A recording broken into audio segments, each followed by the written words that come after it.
We're breaking into your normal programming with a news alert. President Joe Biden has arrived in town 1 week after the tragic condo collapse in Surfside. We want to go ahead and listen in as he speaks in Bal Harbour at the St. Regis. Able to pick up 100% of the costs for the county and the state over the first 30 days. I think I'm quite sure I can do that. And so we're going to do that. And there's going to be a lot. You all know it because a lot of you have been through it as well. There's going to be a lot of pain and anxiety and suffering and even need for psychological help in the days and months that follow.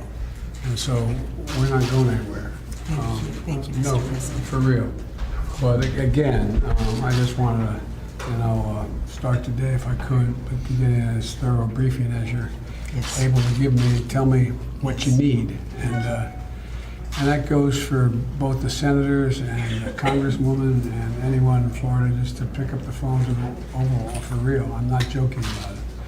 I think the governor will tell you anything you ask for. We have another group of teams coming from FEMA today. How many people will be? By the end of the day, there should be about 500 on the ground. 500 on the ground. So again, this is your show.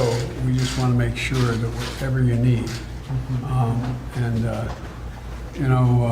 including, well, anyway, I won't be talking too much. I want to hear from you guys. All right. Well, Mr. President, we cannot thank you enough for being here with us, for showing your extraordinary support from day one. You called me that morning. We hustled into a little room in the Family Reunification Center so I could take the call, and you said whatever we need, and I said bring FEMA, and here they are on the ground. So it's been an incredible collaboration from the beginning with the federal, with the state. We had our Florida Emergency Management Director, Kevin Guthrie, here immediately. The governor has been here every single day.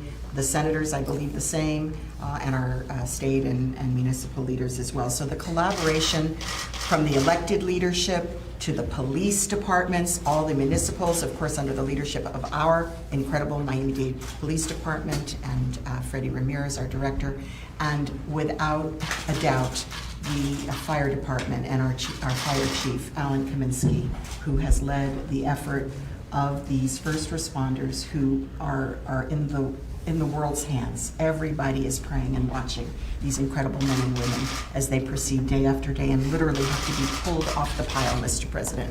They are here to save lives. That is what they live for, and it is truly humbling. So we all know this is an unprecedented, devastating disaster unlike anyone has ever seen. It's shocked the world, and the fact that we've all come together is what gives us hope, is what gives us strength and inspiration. It does for me every single day as we talk to the family members, as you'll soon be doing, as they are waiting for news of their loved ones, as you said, and also those who've been displaced. I mean, it's just a crisis all around, but we are working together to handle the crisis, to get the answers about what happened here, and we can update you on that. And we are going to be examining every inch of this catastrophe with the full might of the federal, state, and local government to do so. So we want to make sure, the world wants to make sure that a tragedy of this nature never, ever happens again. So we have a briefing for you, and I want to start with our governor, and I want to thank you, Governor DeSantis. Your team has been amazing, but you personally have been amazing. You've been a steady, calming, reassuring, but forceful voice every second of the way, and it's been a pleasure to partner with you, truly. Thank you. Thank you. Can I say just one more thing? You know what's good about this, the way you cooperate? We're letting the nation know we can cooperate. Yes, sir. Thanks very much. And when it's really important, I was talking to Debbie about it on the way down. We come together. This is life and death. And so I don't think, I just got back from 12 days in Europe. They wonder whether we can do this. And you're doing it. I mean, just the simple act of everybody doing whatever needs to be done is, and it really makes a difference. Well, thank you, Mr. President, and you recognize the severity of this tragedy from day one, and you've been very supportive.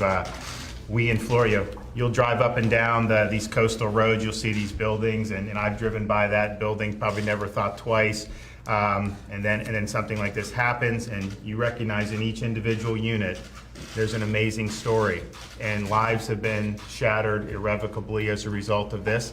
We've already identified, unfortunately, fatalities, people who've been 92 years old, have been the matriarch of a wonderful family. We have families with kids missing, and we even have young newlyweds who hadn't even been married a year who were in the tower when it collapsed. And so the cooperation has been great. The local, both the municipal and the county have been fantastic.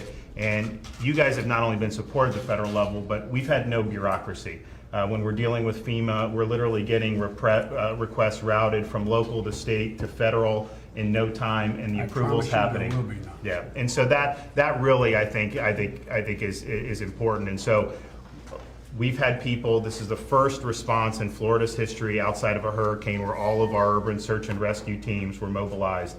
So they've been going in and out of the rubble, searching, trying to find people, trying to rescue people. At a minimum, trying to identify anyone who may be deceased to bring closure to the families, which is very important. But they're tired, and this has taken a toll on them. And so the fact that we now have that search and rescue team from Virginia here, and I know we have some more on the way, that's going to be helpful because this is grueling, and obviously the families' lives have been shattered. Mental health is going to be important. We're going to need some mental health support for some of the folks who've been in that rubble because it's not easy to do. And but we thank for the support, and we do appreciate the collaboration for local, state, and federal. And you know, what we just need now is we need a little bit of luck, we need a little bit of prayers, and you know, we would like to be able to you know, to see some miracles happen.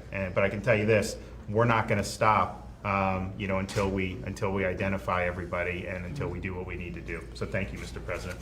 Mr. President, I want to acknowledge the leadership of the First Lady, Casey DeSantis, as well, who is very, very focused on children and mental health issues and is bringing that agenda to our discussions. And of course, we've been including all of that, as you'll learn from our briefings. But we know how important First Ladies are, so we just want to be sure to give a shout out.